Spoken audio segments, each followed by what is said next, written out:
All right, here we are again with Scissors and Scrubs. Yeah. Still in quarantine, and I'm hating every second of it. You're dealing really well with it. I'm hating it. I'm too social to be stuck not talking to people but through a fucking computer. Yeah. So, and we're recording some episodes tonight, and I don't work well when I don't have Laura in the room with me. I'm very upset by this. Yeah. All right, so this is going to be a weekly COVID update. Potentially could be the last because we're running out of things to talk about. It's happening, and it keeps happening. Right. So this is what this week we're going to talk about what we love and hate about quarantine. Yes. All right, and I think we should start with hate. I was going to say, I think your hate list is going to be longer. It's definitely longer. It's definitely longer. Yeah. But I think we should end on a positive note with the love. I think, that's a good idea. Okay. Do you want me to give a little the numbers I was right going to say, let's start with the numbers first. Okay, so in the U.S., I only have the U.S. numbers. The cases of COVID are 690,714. And last week at this time it was 550,000. So it's another 140 this week. And the deaths now are 35,443. Last week they were 22,000. Okay. So another 13,000 deaths this week. So let me ask you this. Mm-hmm. You think we're peaking? I think we're coming to it. Okay. I don't think we're at it. Because we definitely see an uptick at the hospital. Yeah. And they're preparing for worst case scenario. Mm-hmm. I don't know if we're going to make worst case scenario. I don't know if we're going to hit going into the expo center. And I mean, they've got all these field hospitals. I don't know if we're going to get there. Yeah. Hopefully, hopefully not. What was that? I said hopefully not. I think those are more like, okay, now you get these people all recovering in these beds at the hospital. Let's get them out of the hospital, get them there. Yeah. So the bed's open, but... Did you hear about the study they did at Pine Street Inn? Yeah. That was insane. I know. So for those who haven't heard the study, Pine Street Inn did a universal testing of everybody at the Pine Street Inn. And of the universal testing, I think they tested like 300 people that were there. 140 something came back positive with no symptoms. Yeah. Which, a part of me, I don't know how reliable these tests are. Because I find a lot of false negatives. I find the positives, though, are more reliable. Yes, but the negatives are less reliable. Are you testing positive even after you've gotten over it? So you're just going to just continue testing positive, but you can't spread it? Yeah, I don't know, because we have to wait till we get negatives to go back to work, so they must be changing to negative at some point. Right, but I have people who've been 3 weeks out and are still testing positive. So it's just... But I wonder if they're still sick with it, because I know a guy, well, I don't know him, my friend knows him, he's been vented for over 30 days. Well, these are people that are over it. Yeah. They've had it, they're over it, they're recovered, they're like, I'm going to go back to work, and the tests are still coming back. So these tests, I don't know what to think of them. Mm-hmm. They're kind of all over the place. But the fact that I think more people than not are walking around carriers is crazy. Mm-hmm. And, I mean, I'm going to have an opinion not many people are going to like, but I do feel at some point we're going to have to learn how to live with this. Because I can't stay in this bubble forever, or I will kill somebody. I'm just saying, and you did the Spanish flu. You covered the Spanish flu, and everybody got real sick of quarantine. They opened the shit back up, and more people died in that month. Yes, but there's an article on Facebook right now saying that, and that article's incorrect. Because the flu hit in September, and it killed the most in October. By November 11th, when the war ended, the flu was gone. They had the third wave come the following January, but it wasn't as bad. So when I read that... But the second wave was the worst. But the second wave ended November of that year. The war ends November 11th, and if you listen to the podcast, which you remember, I say by the time the war ended, November, it was gone. Yeah. October killed the most Americans had ever seen, 650,000 people, and then gone in November. So this article, though, was saying that people were out celebrating the end of the war. Oh, I don't think it was the end of the war, but I do think they stopped doing the quarantines and it came back roaring. I don't know, because I think they were petrified at that time. Yeah. Because that's when they were like, nobody was going anywhere. They shut the parades down. Before they weren't shutting down quick enough because the guy in Philadelphia, he's telling people, we're going to continue to have the Liberty Bonds Parade. And the health department was telling him, please don't have this because you're going to infect everybody. And he was like, oh, we're fine. It's nothing. And they had this parade and Philadelphia got hit like nobody's business. They were having what did I say, like 1,200 a day or something like that dying. It's crazy. So I have found you can't believe everything we're reading and hearing on Facebook. That's for sure. The information's all over the place because I think it's too new for people to have concrete evidence on it. And I do see that our quarantine is probably going to last at the minimum through May. Oh, yeah. You know, the Florida beaches are trying to open, which I don't know how wise that is. But at some point, we are going to have to start a new normal. I mean, maybe still wearing masks and still social distancing, but at some point, people have to start going back to work and figuring out we can't stay in a bubble for 18 months. Right, but I think as long as we're still having like 2,000 cases a day, that really has to... I agree. Yeah. No, I agree, because the hospitals have to be able to handle it. And never mind that, you got 2,000, then with social distancing. If you didn't have, I mean, that would be 10,000 a day. Right. You know, like, that's insane. The hospitals need to be able to handle it, and that's what happened. I was watching something today, and they were saying how some of these cities, where they were going back and doing a timeline of how things were shut down and stuff, and some of these cities, like New York, and they were like, no, it's fine. Come down to Chinatown for, Chinese New Year. Come and celebrate. They weren't really on it, and these are some of the hottest hit cities. I mean, we still had Mardi Gras in February, and New Orleans is a hot mess. So, all right, enough of that. Yeah. I'm done with that conversation. We're in our houses for a little longer. Yeah, and I'm not liking it. All right, so as Laura and I were talking before we start recording, we're planning our outdoor furniture because if I have to be stuck in this house longer, I'm going to have my outdoor fire pit. So we can at least sit outside, do s'mores, get fat on my chairs. Outside, I need to change the scenery. Yeah. I got a nice new couch from Wayfair. Thanks, Cullen. And I'm like so excited for it to come. Well, can Scullin hook a sister up? I don't know. Well, yeah. Okay, so we're going to start with things I hate. Okay. And you hate about being on quarantine. Why don't you go first? I hate cooking every night. Agreed, 1,010%. I don't like cooking on a normal day. Right. Maybe cook 3 times a week when like life was normal. Now this 7-night-a-week business is like it's getting old. But it's not just dinner. They're looking for breakfast and lunch to go with it. Oh no, not in this house. You are on your own for breakfast and lunch. You don't feed yourself. You're done. I'm hating the meal business. No. And I'm like, tonight I cooked something I know they all hate, but I like it. So tough shit. That's what's for dinner. Yeah. And I ain't making a second meal. You don't like it, go eat soup. Yeah. I have to say, one of my, Sam eats like pretty much anything, although he's getting pickier as he gets older. Jack has always been picky. He's been like, I'm like, it is what it is. We have what we have, and I will make what we have. He's like, okay. He hasn't complained once. He's like, wish I could say the same. Yeah, I wish. Been excellent. Anything we have, I'm like, this is what it is. He's like, okay. And he's been very good about it, so. My youngest is the kid from A Christmas Story. Who constantly, you want to make him a pig so he'll eat his mashed potatoes. Because everything you put in front of him, he's like, meh. And I scream at him because I'm done. I'm done cooking. Yeah. That's what I find. I think that's my biggest. I think my biggest is the unknown. Yeah. Not knowing when it's going back to normal. Not knowing when I can get out. I'm a wicked social person. So not being able to go somewhere with my friends. Go see my parents. When am I going to hug my mother again? When am I going to hug my aunt again? Yeah. I don't like not knowing what's coming down the pike. Yeah. That's making me... I get that. I think I've resigned myself that this is it for the foreseeable future. You know what I mean? So I'm not thinking when? Oh, do you think May? Oh, do you think June? I'm like, this is it for months. So I just keep, I kind of did that and I kind of just accepted, this is how it is. I know it's hard. It's hard to do. It's easy to say. The summertime. Yeah.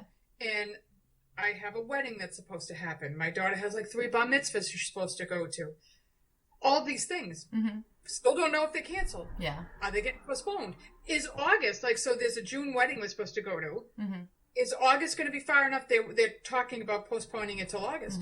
Are we going to be open by August? Right. Are they going to let us have and I feel bad for these people. I mean, this is a 2-year wedding in the making. Yeah. And who saw this coming? I know. You know? And so now, like, they can't even have the wedding they want. And, Yeah. I hate the not knowing. Yeah. Do you have another one? Because I have a list. I know. I don't like not being able to just go out. Like, I agree. That's a just go. Like, oh, I'm going to run down the store. No, I'm not. I'm not going to run down the store. Like, we're going to have to look online, see if it's there. Well, let's call and see if they can leave it at the curb. You know, like, it's you got to plan it. And I don't like the it's like a very self schedule that you have. Like, I like we're doing this today. This, and this. And then it's kind of like, yes. What are we doing now? What are we doing now? So I think not going out and no schedule. I mean, if I have to say my number one thing is that I can't record in the same room with you. That's making me crazy. Obviously. I mean, I feed off of you, and I can't do it when I'm getting a time delay on my stupid iPad. You're frozen right now. You were frozen in mid-drink, okay? What? Hate it. That's an awful picture. And I'm hating the monotony of the routine. You get up, do your schoolwork. Let's do this. Let's try to get a walk in. And I'm the goddamn cruise director. Yeah. What's for dinner? What are we doing now? Where are we going to go today? Am I going to get a... Like, I hate it. I hate it. Thing. Yeah, I'm not really a cruise... They're doing, like, their own thing. So that, like, I get them up for school. They do their schoolwork, like, at whatever times they're supposed to. They do all that. Then they tell me, I'm going to work out or I'm going to play basketball. Okay. Like, they are being very independent. They make their own lunch. They make their own breakfast. I don't deal with that. They will do that. They'll make their own lunch and breakfast. But if I don't force them to go outside, they're not going. Oh, it's like... I'm like, what are you doing today? And then they like, okay, I'll play basketball. Like, I do prompt them, but I'm like, what is it today? Are you going out for a run? Are you going to play basketball? And they'll, tell me. They're looking at me. What is it today? Are we going for a hike? Where are we going? Blah, blah, blah. So the whole school shit. I don't want to be a teacher. No. There's a reason I'd rather wipe somebody's ass than teach somebody's kids. Yeah, I am not a teacher. Don't enjoy it. No. I am not a teacher. I don't like having it. I don't know computers. Mm-hmm. I don't know what they're supposed to be doing. Their math makes no sense. I don't like it. Yeah. I don't want to do it. Teachers, kudos to you. Yes. I hate it. Yeah. Again, I'm lucky because they're very independent with that. I haven't had to do anything. Right. So I am liking that. So they're on their own. But then, I'll say to one, did you do homework? Yeah. Did you do all of it? No. Then why are you sitting in front of the TV? Finish it up. Yeah. And this is for every subject. So he'll finish one subject, and then I get to prompt him for subject number 2. And then he'll finish that, and I got to prompt him for subject number 3. I know this isn't even a real April vacation, but I'm psyched it's here. Oh, my kids don't have it. I work about it for a week. They gave it back. So they get out early. They're having school. I don't think we're going back. No, they gave back April vacation. Yeah, no, we're still having April vacation. Well, that was the teachers voted on it, and they said, no, they're just getting into this. Like, why are we going to take a week now? We'll just get a week at the end. But that to me was the nail in the coffin. Like, I think if they thought just even a glimpse that they were going back, they would have kept the April vacation and taken the in-school learning at the end of the year. Do you know what I mean? Like, instead of letting them out. So I was like, yeah, that's it. But no April vacation. Our school system, I knew the teachers were not going to, for a second, give up this vacation. Regardless of what's going on, I knew they were going to get it. Yeah. So we're still doing April vacation. So those are the things, I'm sure there's more I could think of, but I won't bog down the podcast with everything I'm hating about this. One of the things I do love about it is not having an agenda. Not getting up and being like, I have to be here and I got to do this and I got to go here and blah, blah, blah, blah. Yep. I'm liking that. I was just saying that to Rebecca. We were walking 6 feet, probably 10 feet apart. And we're walking and I'm like, I can't imagine when we go back to normal, like in the fall, like when we go back to normal, in the fall, when everybody goes back to school and sports open up and all that stuff, I said, I think we're going to be shocked. Like, holy shit, we run around this much? Yeah. Like, I think it's going to be, I know everybody's saying you're missing it, and I like doing that stuff too. I like going to their sports. I like them to have sports after school. Right. I like doing all that stuff. But at the same time, like, I'm like, this isn't nice. Like, I can just sit and have a drink and read and do a stupid crossword thingy on the phone. Like, puzzles, regular puzzles. Right, whatever. Like, I'm like, it's nice. Like, not being like, okay, now here, now there, now there. Oh, shit. put that on the stove and I'll be back and I got to pick up so-and-so. And I'm like, it is sleeping nice. in. Yeah. We've been having dinner together every night. You know, the dinners we're cooking every night. We're having them together. Yeah. And I am enjoying, as much as I'm getting tired of walking the circumference of the earth about 42 times, I'm spending a lot of time with them, and it's not rushing here and rushing there kind of time. No, it's just like quality time. Yeah, like we've been spending, my youngest is getting into Harry Potter, so we've been reading it together. Mm-hmm. We just finished book 2. We're going to watch Chamber of Secrets today. Nice. I am enjoying that, and goddamn, am I getting a lot of shit done around the house. Oh my God. I love that. I love that, because like everything I want to be done is getting done. Yeah. And it's not like, oh, I'm too tired. And I don't like the fact that Mike's been laid off for a month. It's like stressful, but at the same time, I'm like, it's also not a positive. I don't want him to be laid off. But there is a positive, because there's somebody, when I go to work, I know someone's here with my kids. I can't have like my mother come check on them, and for them to be home for 10 hours a day alone is ridiculous. They'd kill each other probably and get nothing done. And my house would be a disaster. So it's just nice knowing he's here. So if it had to happen, it's a good time, obviously. I mean, I'm blessed, thank God. He's not out of work, but he's on it every other week, so he was home all week. Not only am I not out of work, but I was able to pick up a second job during this. Yeah. So fortunately, we have income coming in, but I am so far ahead of the game now of stuff that I've been checking off. Like, I needed to get this painted. We needed to get this painted. He just painted the front hall, which was like a huge project. Yeah. You know, we're ahead of the game in the yard, and I'm getting a lot done. I am liking that. I love that. He's working out the basement. It's going to be done. It's going to be nice. Like, I'm just glad. Well, what I'm hearing, Mike's giving us a little potluck. Yeah. No more recording in Maureen's dining room. We're going to be having our own little shindig at Laura's pad. I'm loving it. It'll be easier, but we'll have to pick up cameras. Yeah. So I don't want him laid off. I would like him to go back to work immediately, but it happened, it's working out. We're making the best of it. Yeah. And that's really all you can do. I think you just have to make the best of it. I keep telling the kids it's real important that you have to get outside. Yes. And we have to keep some sort of a routine. Mm-hmm. You're not sleeping until 2. Nope. You're not on the phone till 2. Yeah. We need to keep some sort of a routine, because that's what keeps your body, like your mind, healthy. Yeah. I love all the exercising. Yeah. I love being outside. Like, every day I go for like 2 walks a day. I work out at home. Like, I'm loving that, because I always do that anyways, but I'm doing more. Well, back to the not loving list. Did not like waking up to snow this morning. No, that was ridiculous. That really made me mad. My poor little tulips were angry. You could see it on their little petals. They were mad. Yeah, that was a slap in the face. Yeah. I love that I have time. My hair, I'm letting it be like wild and free. Well, I'm loving the no makeup and the no hair. There's no makeup. My hair is like just its normal curly self. I'm not straightening it. My hair hasn't been this thick and like full, and I don't even know how long. I'm doing masks on my hair once a week because I got time. I can take a shower an extra 10 minutes. Like, I'm like, I miss having a reason though to put makeup on. Yeah. Put some clothes on. Like, I haven't worn jeans since the start. I haven't put jeans on. And I would love to, like, I want to sit around a table with my girlfriends without my family, whom I love dearly, but I don't want my DNA in the room, and I want to just sit somewhere where I can sit with my girlfriends and talk about everybody and wear jeans and cute little makeup and all that stuff, you know?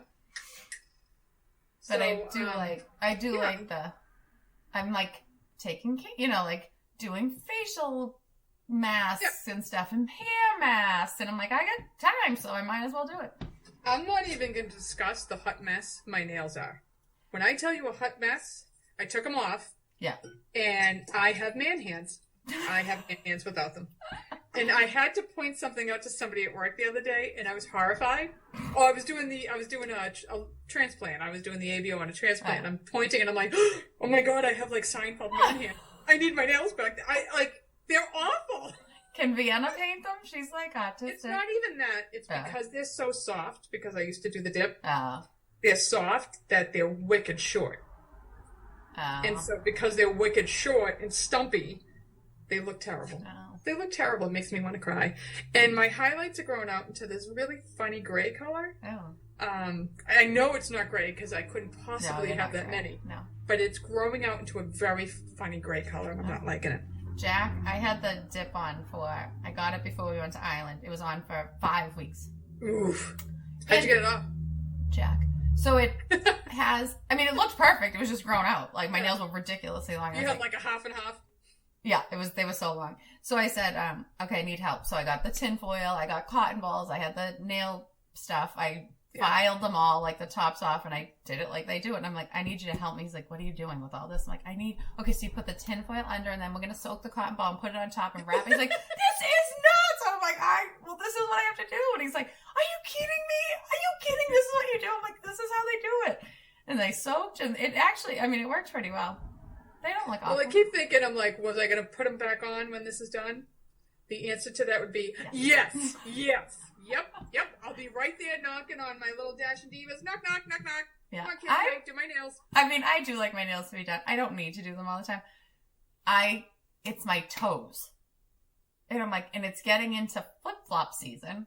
Oh, I know. But you know what? I feel like the toes I could paint myself. No, it would look like a 2-year-old did my toe. I don't know what I'm going to, maybe Mike can do it. I don't know what I'm going to do. My daughter can do my toes. I don't even own nail polish because I can't paint my nails. That's how bad it is. She has, my daughter's like the girliest girl I know. Like, she's got the nail polish and the glitter, and she got all that shit. So she'll do my toes. Yeah. I mean, she comes down with a different color nail every night. Yeah. It's the fingers, because I'm horrified that I look like I have Seinfeld man hands. And I used to be very proud of my nails. Mm-hmm. Yeah, not so much anymore. Oh, okay. Yeah, so I'll be the first one in line to have my hair colored and my nails done, and I just want to put on a pair of jeans and cute little shoes and a little cute and go sit at an outside cafe. Yeah.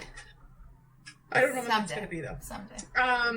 All right, so we have one little message that we got. I think it was a tweet. You know how good I am with all this stuff. I think it might have been Instagram. In Instagram? Yeah. All right, see if I can find it, because I had it and then my phone turned off. Oh, boy. I got to tell you, people loving the new shirts. If you haven't seen them. I love the new shirts. I love them. I love them. Cute. I like the new logo. Mike, thank you for getting some shirts out. I'm waiting for my SNS one done like MASH. Yeah. I'm waiting for that one to come in. It even had a cool color t-shirt you could get for it. So I'm liking the new shirts. So we have one from, it's going to say Bernie 5381. She writes, love these. Being in quarantine with a 4-month-old and a 4-year-old besides my husband, you're my only adult time when I'm cleaning for the millionth time or cooking. Thank you for these. Oh. Well, you're welcome. Here's more coming at you. I know. So tomorrow, I believe, is the release of our organ bank episode. Like I said, we have a really good interview with the guy from the donor services, I should call them, instead of the organ bank. He was a great sport. Oh my God, he was fantastic. He did a great job. Yeah. So I hope you enjoyed that episode. I know. I can't wait to listen to that one. What was that? I can't wait to listen to that one. I know. That's gonna be a long one. It's gonna, because his interview is probably a half an hour, if not more, and then we went on for a while. Yeah. So break it up. It's very informative. You have time. You can listen. Plenty of time. Right. Yeah. It's Organ Donation Awareness Month. So if you haven't registered as an organ donor, even blood donors right now, we're desperate for blood donations. My kids and I are watching The Office, and it was the episode when Michael donates blood. Yeah. And they're like, have you done that? I'm like, yeah, multiple times. They're like, oh, I could never. I'm like, you might someday. It's it's a much needed service. Yeah. I feel awful. I can't give it anymore. I've got the blood everybody wants. I am O positive. I can go to anybody. Yeah, I'm O positive too. Sorry, I'm O negative. You're O negative. I'm O positive. But you can still, like, they take it, they use it for everybody too. But I'm like, I can't do it because the hemochromatosis they won't let you give. And I'm like, I used to give it all the time. Like, I feel. Because I'm perfect, Laura? You are, I know. Or negative. Everybody wants a piece of this. It's like such a waste. I get all this good blood. Extra iron. You need that if you're sick. I don't know. Yeah. All right, so listen. This is going to end soon. And when it all ends, maybe Scissors and Scrubs will have a little night out. Okay. We're going to try to work with one of the local breweries and see if we can hook something up and do something for healthcare workers, etc. Mm-hmm. Stay safe. Keep masks up. Stay 6 feet away. Get our shirts. They say 6 feet away. It'll help with the social distancing. It'll help people to get the idea you're not really interested in anybody coming up behind you for 6 feet. Yeah. And we'll see you hopefully next week.